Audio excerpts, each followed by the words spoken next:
So what do we got? All right, let's expose the broken system.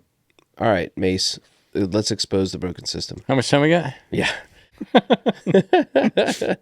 All right, so obviously there are a lot of objects that have been in motion in the music business that will remain in motion unless we act upon them as an exterior force. And the exterior force that we're advocating for is the actual creators of the music having control over their stuff. For the first time, maybe ever, I feel like the creators are both in number and in power and access to phenomenal technology. Yes, ridiculously good. Where they can actually be the ones to stop that motion. I'm a musician. I grew up playing. I took a left turn into production and mixing, right? That was my path. But you are also a musician and a composer. And our third founder, Ian, also an amazingly talented musician. Part of why we're sitting here talking is because the people who have not created the music are still trying to control how it's monetized. Mm-hmm. Exactly. Yeah. I'm not cool with that. No. Yeah. Let's change that. You know, there's been some really great technology and startups that have been like, oh, they just need to know who to pay. Yeah. I can help with that. I built this algorithm. It's able to identify, oh, okay, this is what's being played, and this is who it is.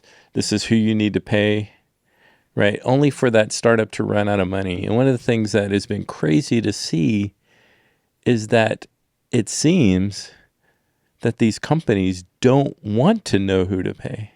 Could it be that if they don't pay people the money that they're supposed to pay people, they kind of get to keep it?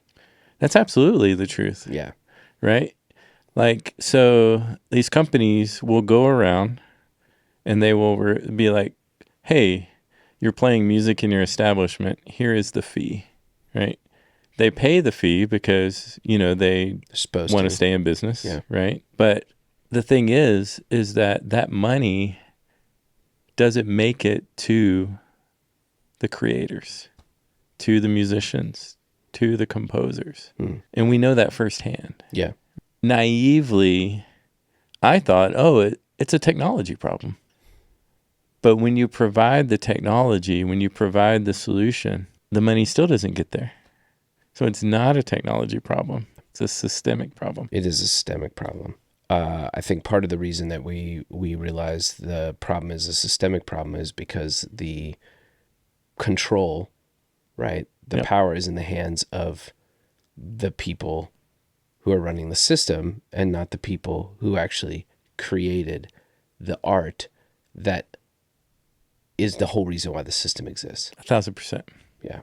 Right. So we're basically talking about shenanigans, right? We're talking about business. We're talking about capitalism. But the interesting thing is, until recently, there was really no outlet other than the major label outlet. You're going to get played on radio. You're going to get sold at the record store. Right. You're going to get downloaded at the Apple Music store. Like, it was pretty limited, but now it's not.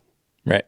It's everywhere, and it's monetizable everywhere. Yes. The paradigm has changed, but the systems remain set up the old-fashioned way, right, which makes it more difficult for independent artists to collect and more difficult for independent artists even to get their stuff through because all the systems were set up for big businesses with a bunch of people doing stuff and not for one person making a killer record in their garage and like putting it out on the internet. Yes. Yeah. For an independent artist to get paid, the system has to know to pay them. Right. Right. So the way that they would be known to be paid would be for the system to know who they are and to where to send the money. Right. Right. And that is done through registration.